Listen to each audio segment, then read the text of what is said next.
Assalamualaikum students. This question is about this question is November 2023 exam series A level economics 9708. It's paper 22. It's question 2 part B. 12 marks question. Assess whether the concept of price elasticity of supply or cross elasticity of demand will be more useful to a business wanting to increase its total sales in a growing economy. As you are aware that the part B's are marked using the level based marking approach. So there are two categories and two assessment objectives. For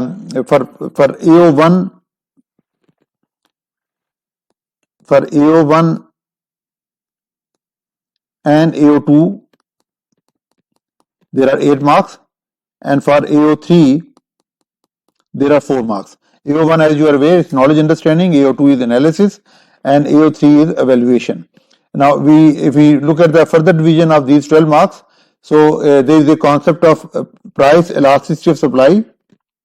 There are 4 marks for the analysis of price elasticity supply, and out of these 4 marks, 3 are for the usefulness of price elasticity of supply, and 1 mark will be for the limitation of this analysis. Please remember that when you do analysis of a concept, you give the strengths as well as the weaknesses. So the strength of price elasticity of supply, its usefulness will give you a maximum of 3 out of 4 analysis marks.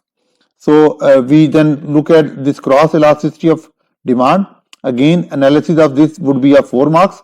Out of these 4, 3 would be for the usefulness and 1 would be for the limitation.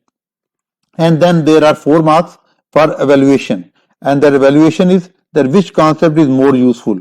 Now, word more is actually encouraging a comparison between the two tools, two measurements. One is the price elasticity supply and the other is cross elasticity of demand.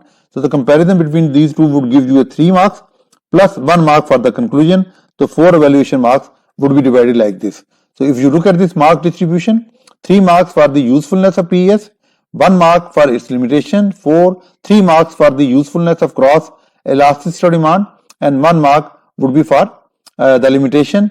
3 marks would be for the comparison of the two measures, and 1 mark would be for the conclusion.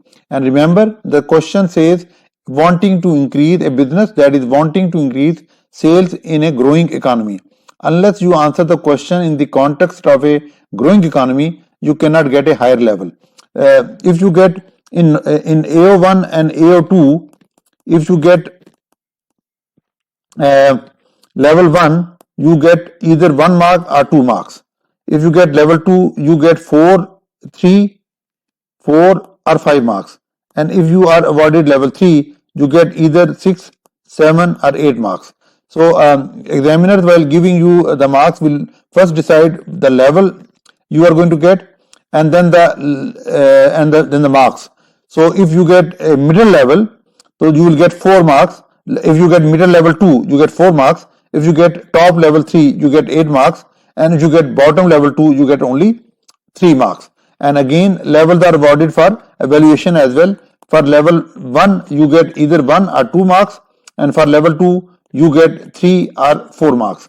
To get level 3 for analysis, that is to qualify 6, 7 or 8 marks for analysis, you need to answer the question in the context of a growing economy. Similarly, to get level 2 for evaluation and to qualify for marks 3 or 4, you need to answer the question in the context of a growing economy.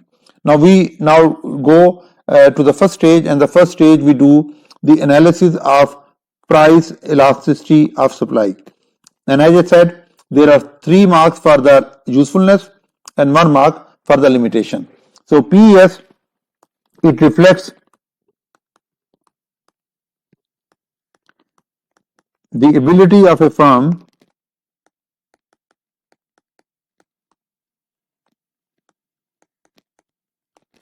to respond to a change in demand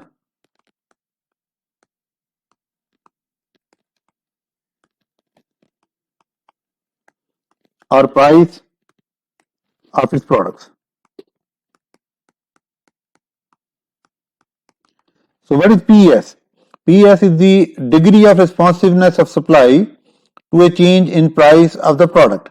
So the extent to which a business can respond by altering output when the demand or the price of the product itself changes.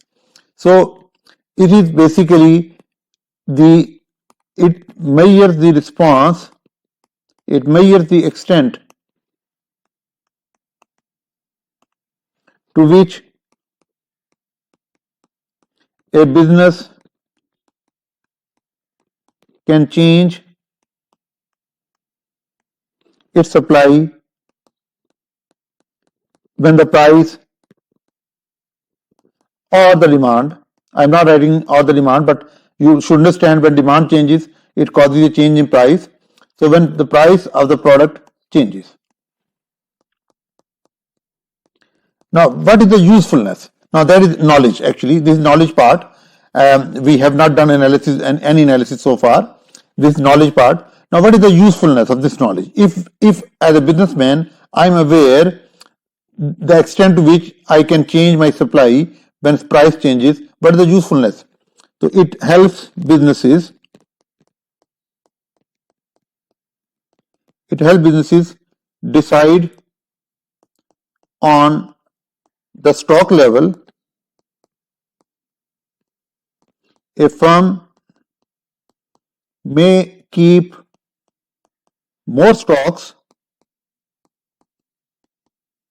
if its PES is low to ensure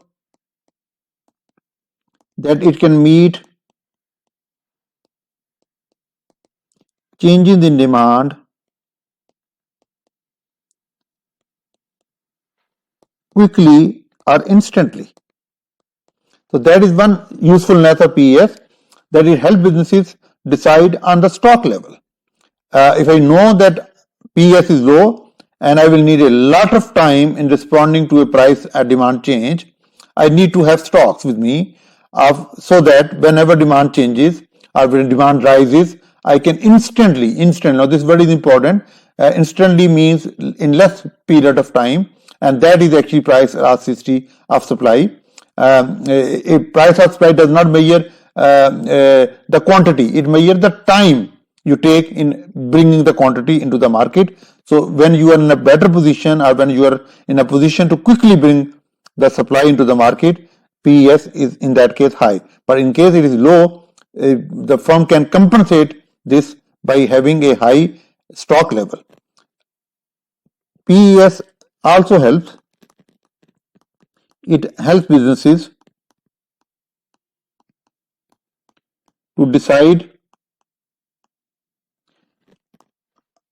on the production level if PES is high or maybe low. If PES is low, the business can train its workers,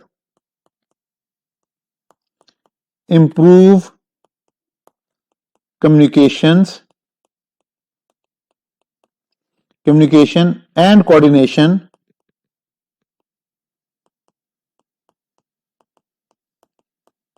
among staff members,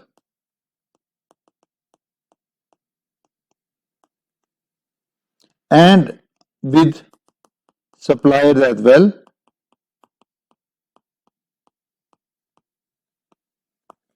Equip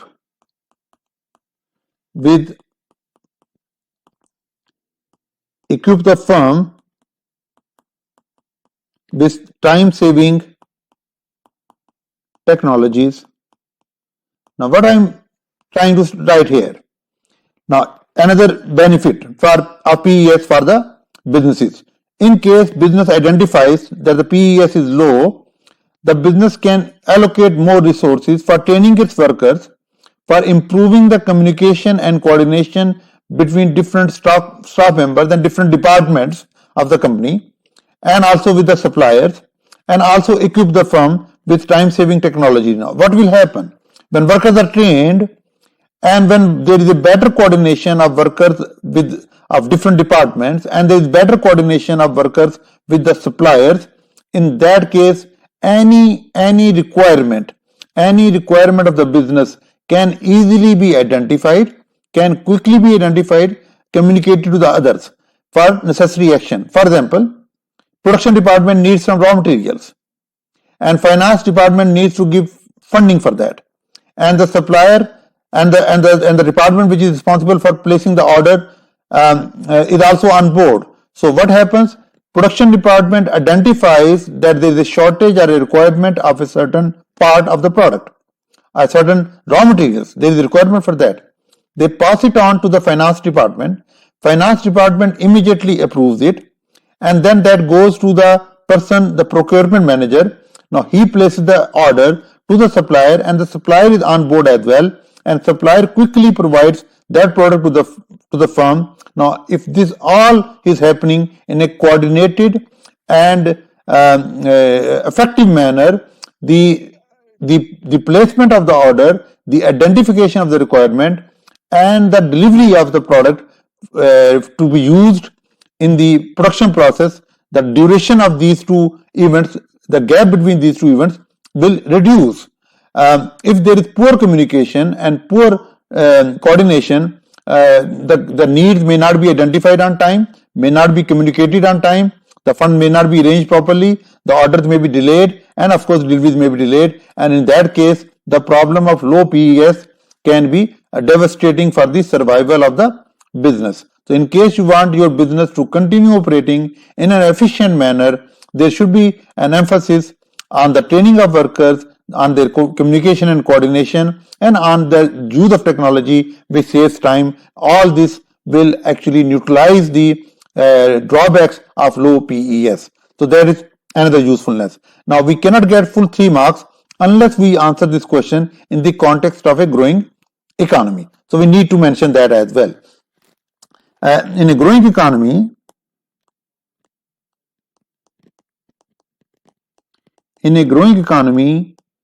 demand for the products rises rapidly, providing more opportunities to the businesses. Only those businesses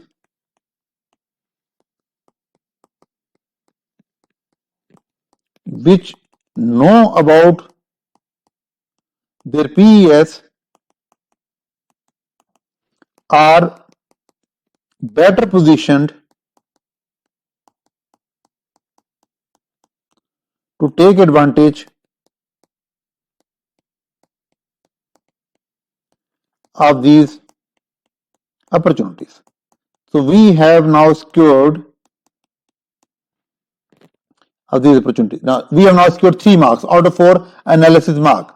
So we have given the answer in the context of a growing economy, and we now deserve to be awarded the top level, and we may be awarded 8 marks if we do analysis of cross-task demand as well, and of course we need to give the limitations. As I mentioned earlier, that you cannot get full 4 analysis marks for one side of the argument unless you give at least one limitation.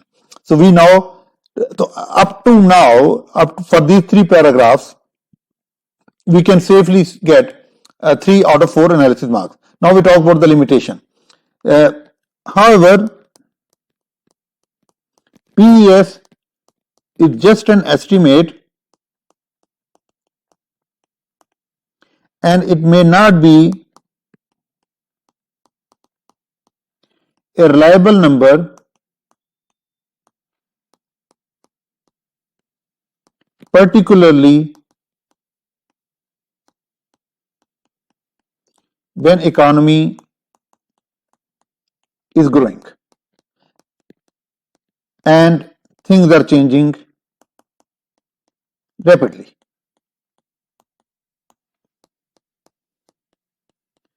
So this is a limitation of PES.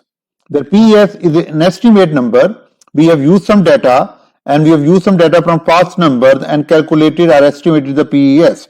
It may not be the correct one, particularly when economy is growing and things are changing. So this black ink is one part of the analysis, and this is for 4 marks, and there is 3 marks for the usefulness, 1 for the limitations. We now move to the second section, and that is cross elasticity of demand. Again, 3 marks for the usefulness, 1 mark for the limitation. This is the other part of the analysis. So cross elastic demand indicates or indicates the relationship of a product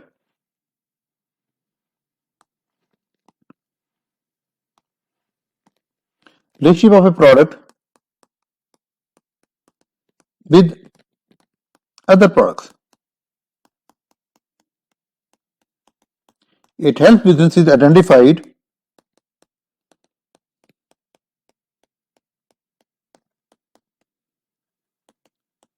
that whether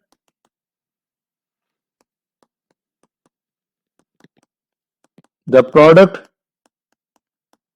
is a substitute or a complement. Now, one usefulness of cross-elastic demand, it tells us the relationship of our product with those offered by other firms, whether our product is a substitute or it is a complement. Other usefulness, it helps businesses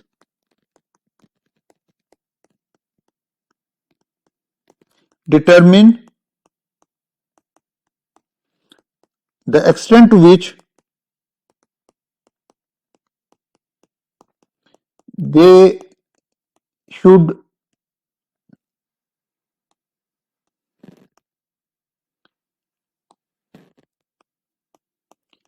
respond if other firms change prices.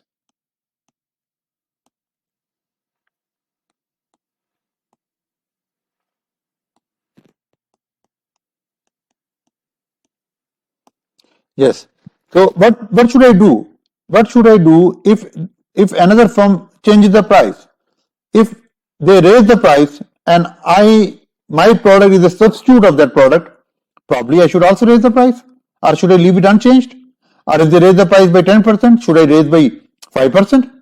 Or what is the degree of closeness of the relationship? So all these will tell me about my possible reaction. So in case the two products are close substitutes, they are very similar to each other, and my competitor decreases the price, probably I have very little option, and I will be forced to decrease the price myself because of my product as well, because if the product is similar. However, if my product is slightly better or maybe significantly better than the product made by another firm and they lower the price, I probably may not be required to do so. So we can write in a paragraph or in a couple of sentences. In case there are close substitutes, the business may be more tempted to lower price if other firms lower it. However, if the product sold by a business is significantly better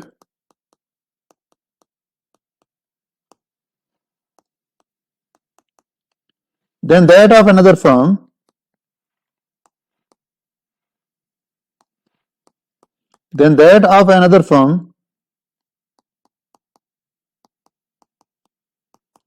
it may not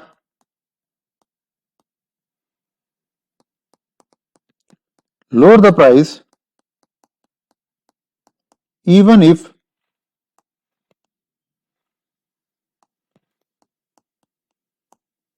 its competitors do that. So that is the usefulness of PES, cross loss demand, XCD. So if the products are close substitutes and they are quite similar to each other, and my competitor decrease the price, I have very little option. I will probably not be able to survive, and my sales will drastically go down if I do not lower the price myself. However, if my product has some unique features, it has some superior quality, you can use these words, unique features, USP, unique selling point, some superior quality, some brand recognition, some strong brand recognition of a product. In that case, even if my competitor raises the price, I may still survive even at an unchanged price.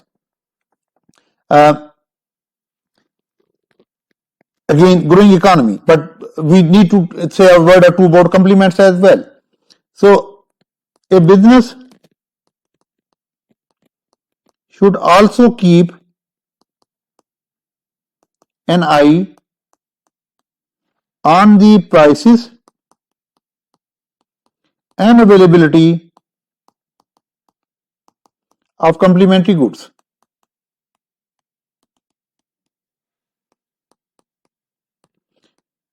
A business is in a better position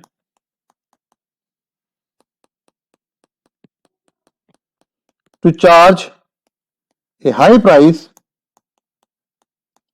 for its product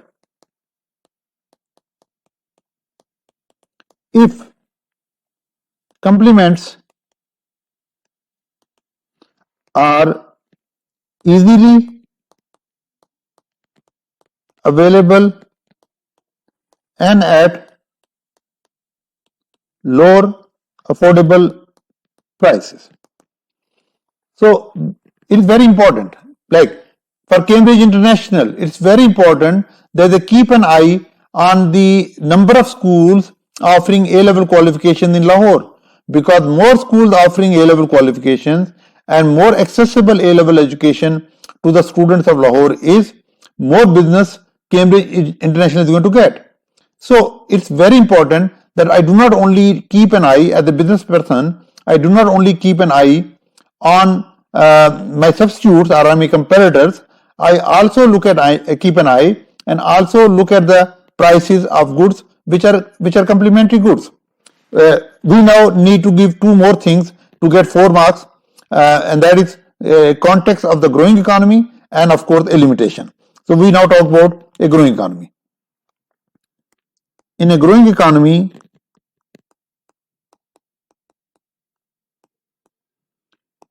not only demand of various types of goods go up,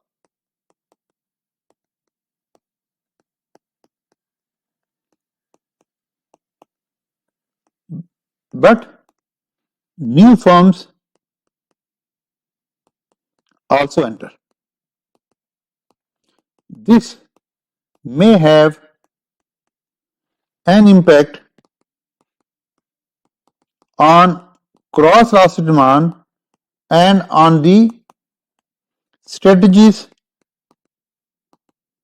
of the firm. So it's not just that the demand is going up, competition will also be going up in a growing economy.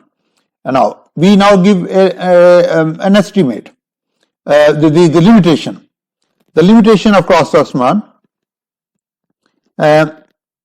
Since consumer tastes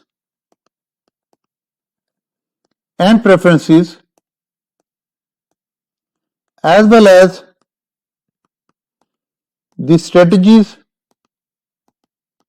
of competitors and other firms change, cross-asset demand may also change at any time. relying on one static XCD may give misleading information. Now, what I'm trying to say here, the cross-loss demand is not a static thing. It's a dynamic thing. If I say cross-loss demand is minus 1.2, minus complementary good 1.2, price elastic, cross-price elastic demand. Now, it may change because competitive strategies change.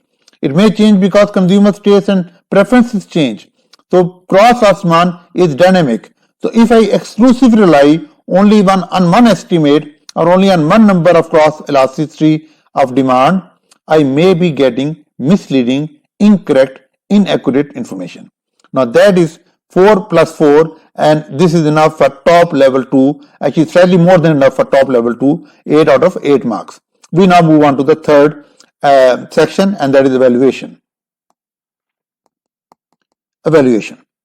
And that is comparison between the two. And again, it's at 4 marks, but 3 marks are for the evaluation and 1 mark is for the conclusion. We will now, as I have already mentioned, the limitations or the disadvantages, they are part of the analysis. They are not part of the evaluation. Evaluation is when you do the comparison. So, the price elasticity of supply is probably industry specific. If PES is low, it's probably low for maybe other firms as well in the same industry. Whereas cross-loss demand is more firm specific, firm to firm. Like I'm comparing my cross demand with product A's cross-loss demand is being compared with the cross-loss demand of product B. Toyota is comparing price elasticity of demand, cross-loss demand with the Honda, etc. Whereas price or supply could be for the entire industry. So while PES reflects a firm's ability to respond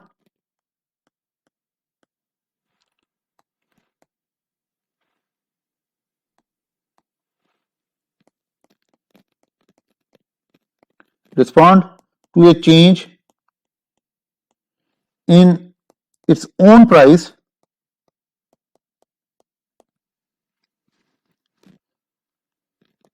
cross-loss demand reflects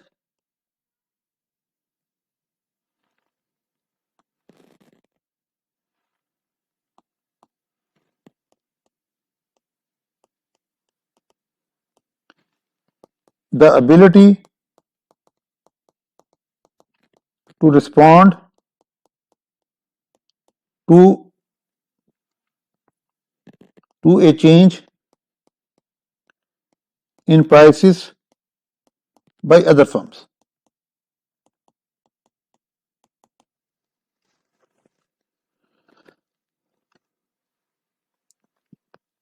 To counter low PEX or low XCD, a firm probably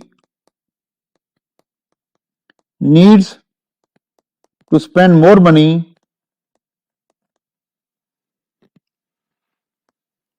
on improving product quality and on its marketing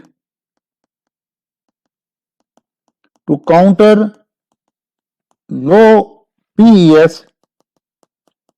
The firm probably needs to raise the speed of production.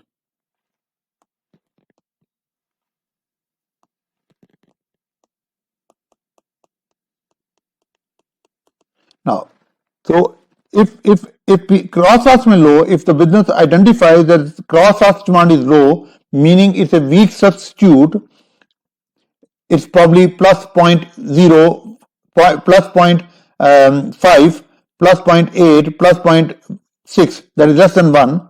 So it's a substitute, but it's a weak substitute. In that case, the firm will have lesser control over the price. So what should the firm need to do? Spend more money on improving product quality so that some unique features are added and it becomes it becomes superior to that of the other.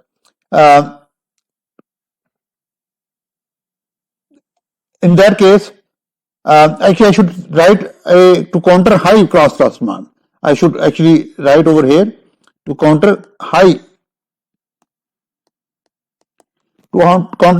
cross-source demand. A firm probably needs to spend more money on improving product quality and on its availability.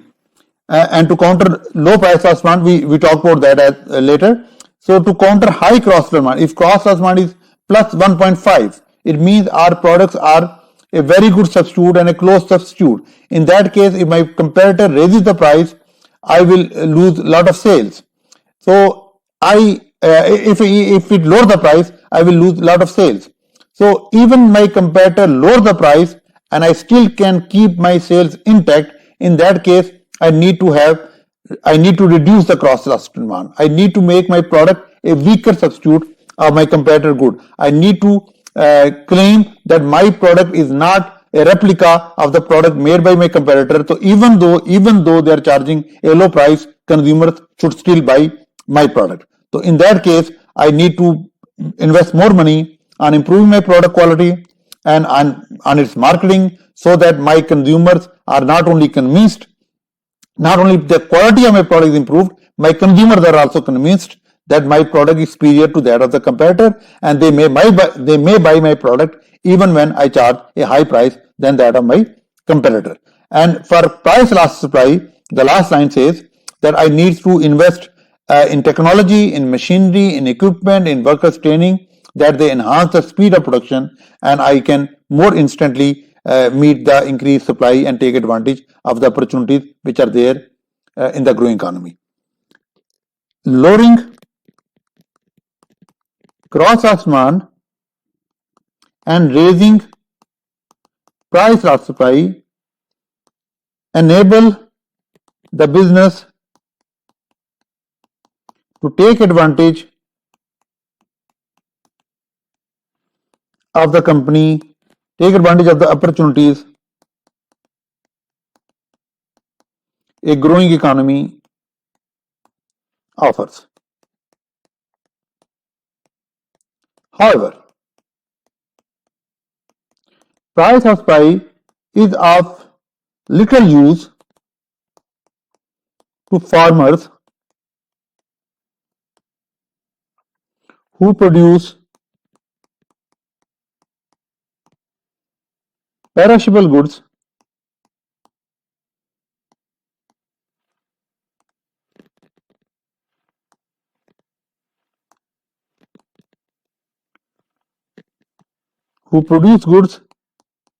that quickly perish.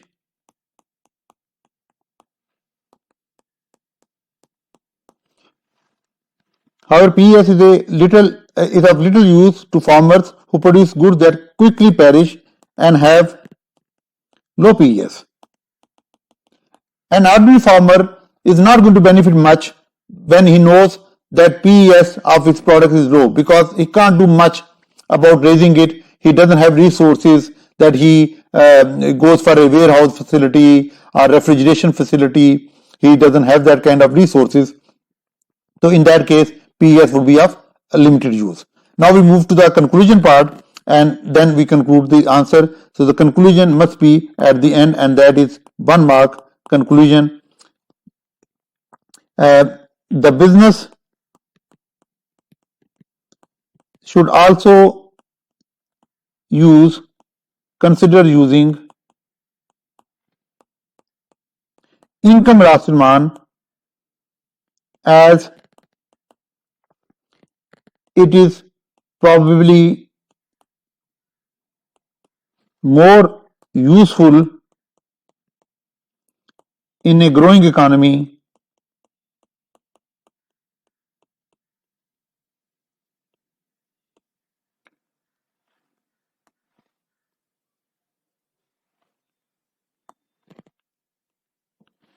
where incomes rise rapidly. Growing economy means people's incomes are rising. So income last month probably may be more useful. Another thing which we can mention in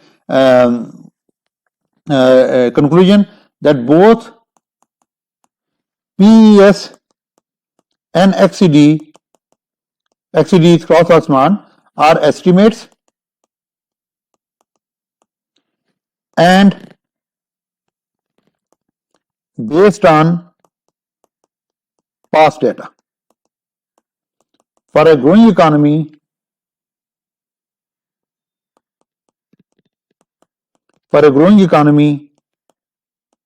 these estimates may not be completely reliable as they may change.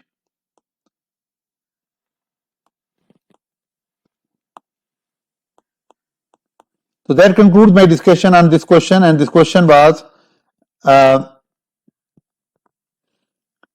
November 2023, paper 2 question 2, part B. So we conclude this question. Remember, whenever you do this part B question, even part A question now, since March 2023 onwards, you need to end your answers with the help of a conclusion. And this conclusion we have given over here, that both PES and cross demand are estimates and they are based on past data. And since the economy is growing, numbers can always change. And of course, your decisions which are based on these numbers should also change. Thank you very much. I hope you enjoyed this lecture.